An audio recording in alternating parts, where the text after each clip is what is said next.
Hi, fifth graders. I'm going to start my video today showing you to make sure you guys know how to find the answer keys. I did move them.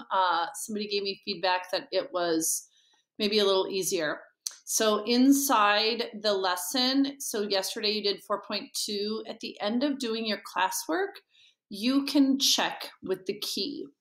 So in yesterday's lesson, we were talking about the slope of a line and finding the equation from the graph, the table, and so it's loading, slow. Okay, so you just have to scroll to the second page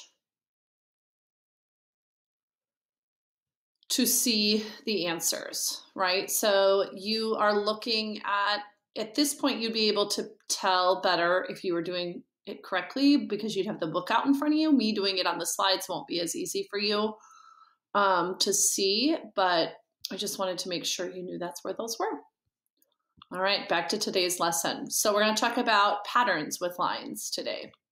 I also did put the ACE solutions here. There is a big document at the bottom of the folder that I just showed you that has all the answers. If you want to check your homework or if you did it, you can pause the video on each of these slides and find if you were correct or not. Like I said, you'd have to pause because I'm going way too fast for you to ever be able to correct. All right, so today we are going to be talking about predicting if two lines are parallel or perpendicular by looking at an equation. So remember, we have parallel lines, two lines that never touch, and perpendicular lines, two lines that intersect at a right angle. All right, so your understanding of linear relationships can be used to explore some ideas about groups of lines. Example, suppose you have a line, the slope of a line is 3. Sketch a line with that slope. Can you sketch a different line with that slope? So you could technically sketch, oh, I'm in the wrong place over here. If you wanted to sketch a line, let's say I have my graph over here and I could sketch a line with a slope of 3 by starting at 0, assuming that I didn't have bad drawing skills. You could sketch another line with a slope of 3 if it started maybe at a different point on the y. What do you think these lines are supposed to be?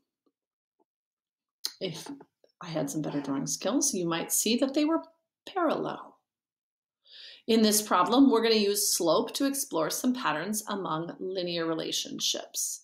So again, this down here is a reminder for you. What is slope? Slope is where we found yesterday y2 minus y1 over, getting a little better with my drawing skills, aren't I, people?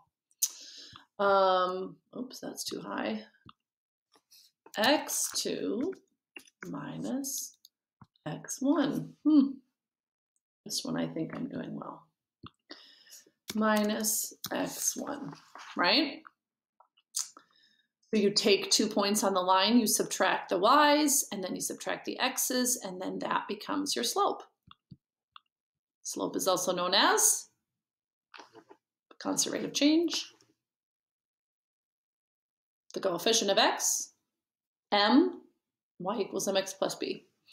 So in a line, is the line that passes through the points 0, 6 and 2, 12 parallel to the line y equals 3x plus b? How would we find that out?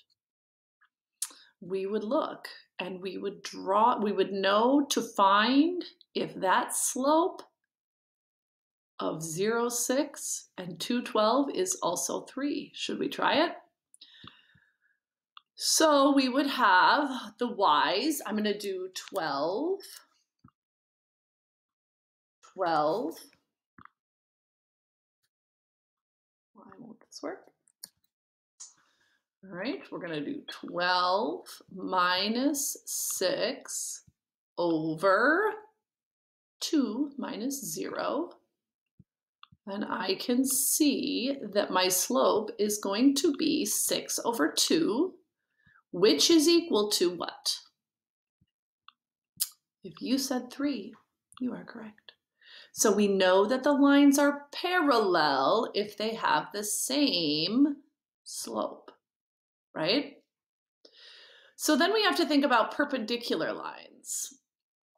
If you can think for me now, what would make, let's say down here, we can see this picture of perpendicular lines.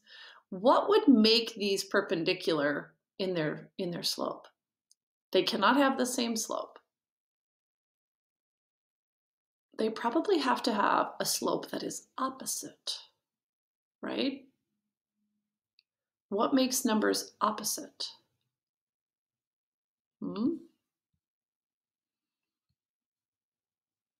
If you are talking about slope, did I not? I moved myself and now I can't. Okay. So like here, are the lines 5x plus 2 and y equals negative 0.2x perpendicular? So 5x would mean that that slope is 5 over 1, right? And it's positive, so the opposite has to be a negative number, right? The inverse, does you know that word, inverse? Think of the word invert, upside down, right? The inverse would be 1/5. So is negative 1/5 equal to 0.2? Negative 0.2. It is. So that means that these lines would be perpendicular because they are opposite inverse.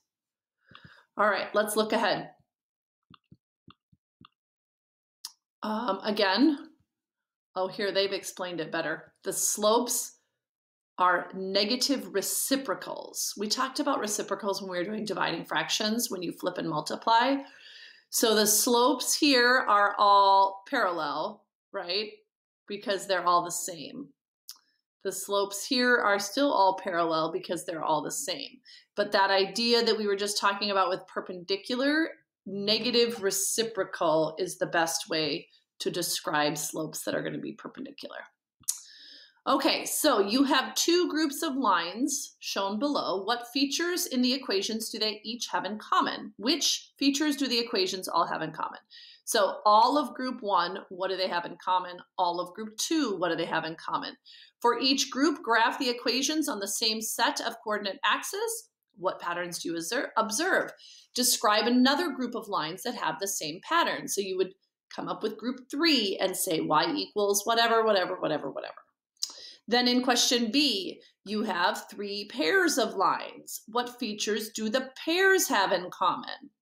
And if you're putting 2 and 2 together, you might see, since we were talking about parallel lines and perpendicular lines, that they are maybe parallel and perpendicular.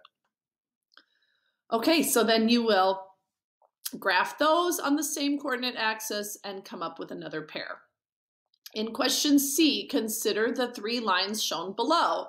For each pair, graph both equations on the same coordinate axis. So here, what have they done? They have parentheses in these equations. And what do we remember about the parentheses? When we have to use the distributive property. So here we would have to change this one to y equals what? 2x plus 2 minus 1. And if we simplified that, we would end up with y equals 2x plus 1. I'm going to cough again. Hang on a second here. And my phone is ringing. This is so much fun.